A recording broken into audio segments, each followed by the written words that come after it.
There are billions of people in the world, with hundreds and thousands of people we walk past each day that we never see again. But these are the people I'm glad I stopped by to get to know them. I live in Australia, where I am isolated from absolutely everybody, meaning that being able to go see any of my friends isn't as simple as catching a train. So I flew across the entire world to go meet all of my friends. I was finally living my dream to meet my friends. Some of these people who I have known for nearly 3 years now. But as I boarded my flight and was in the air for the next 14 hours, I pondered to myself, was this really worth it?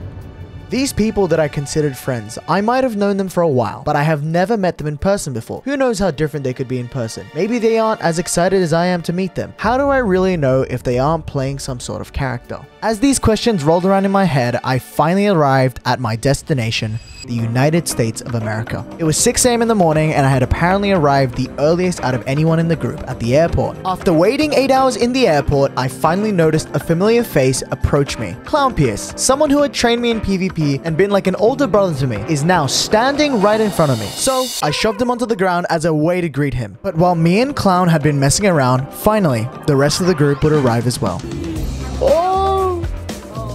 What the fuck do you mean? We then as a group went to our Airbnb, and the moment we arrived, things were getting crazy already. No. Hi guys.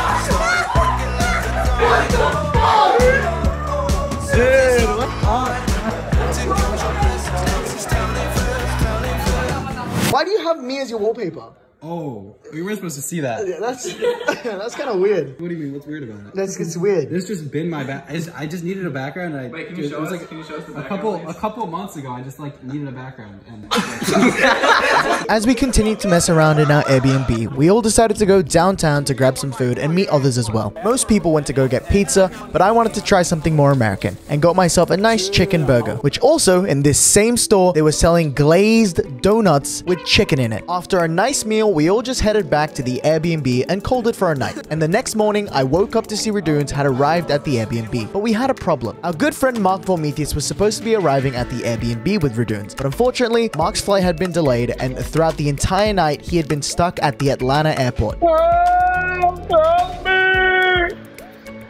So Zam, Pangy, and Demixler and I set off to go pick up Mark at the airport. Bro. Now that Mark had been picked up from the airport, we all drove back to the Airbnb, and I had experienced the most loudest car ride I've ever been in. And after getting my ears blasted out, the next loudest person arrived at the Airbnb. Coin Monkey. With everyone finally all together, including Woogie who had just arrived, and JC who arrived the day before, I got put into a headlock, and then we all decided to go bowling. Let's see it.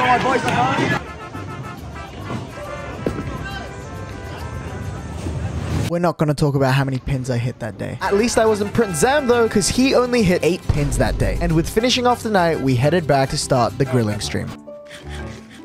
Bro, look at the faces he was making, bro. How's Marcus grilling? no seasoning, but it's good. Oh, come on. Fuck off, man. The following day, after finishing off Mark's burger, I met up with the others to visit Disneyland. I have never been to Disneyland before, but I was terrified of amusement park rides. But since I paid over $300 to even go to Disneyland, I got the courage to get on every single ride.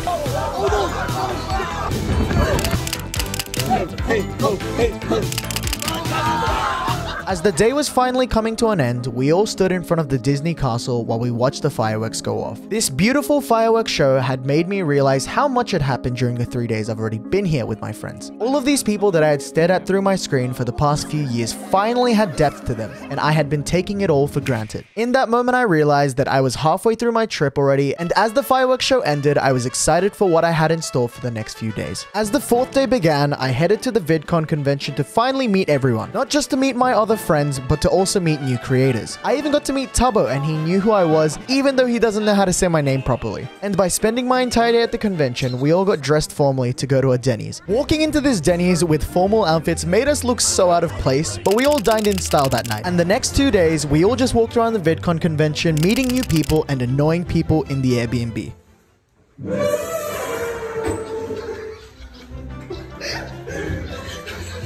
We laughed at that clip for the entire night.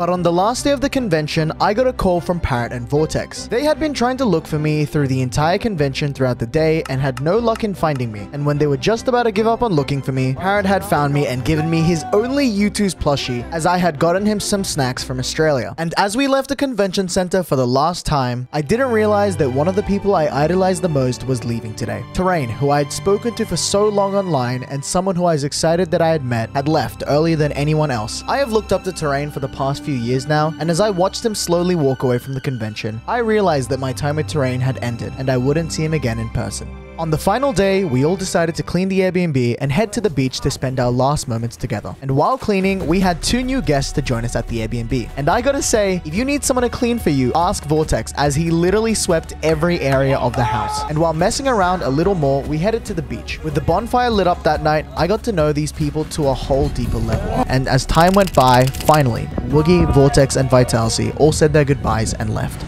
As the night and wind became stronger, we all huddled around the bonfire, and for the rest of the night, we all sang classic songs. I looked up songs that make white people go nuts.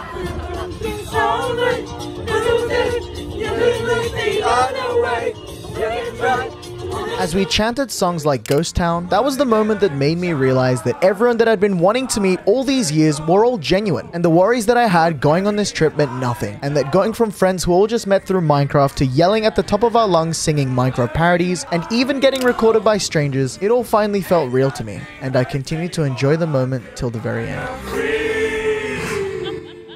On the very final morning, Ash had left the earliest out of anyone in the Airbnb and drove off in his Uber. Bidotta and JC were the very next people to leave us, and as I shed my tears knowing that I won't see them again, they both got into their Ubers and headed off to the airport. We then all left the Airbnb for the last time, and decided to go to the very Denny's we dressed up in a few nights ago. After grabbing our meals, Delilah, Pluto, and Zam all said their goodbyes and all went their ways. And not long after, Demi drove off as well. More than half of us at this point had left, and as we all got into the Ubers to head downtown, Redunta decided to make it his final moment with us and left to sleep in the airport. Then, as all things must come to an end, I had gotten into my own separate Uber and went to the airport. As I sat in the back of the Uber and got emotional, I realized that these past 7 days had gone by so quickly, and although it might have been the most amazing experience meeting all my friends, it almost felt as though I didn't get enough time with everyone. Of course, I might have known my friends through Discord for years, but being online and in person was a lot different. I don't fully know what these guys do in real life, but rather a small portion of what they tell me, but I just wanted more time with everyone. But as I had finally calmed down and gotten onto my flight back home, for the rest of the flight, I went through my phone looking at all the pictures and videos I had taken. And even to this day, when I watched a video of us singing at the bonfire, I still let out a few tears. And as my teacher once told me not to do, I made a group of friends from the internet.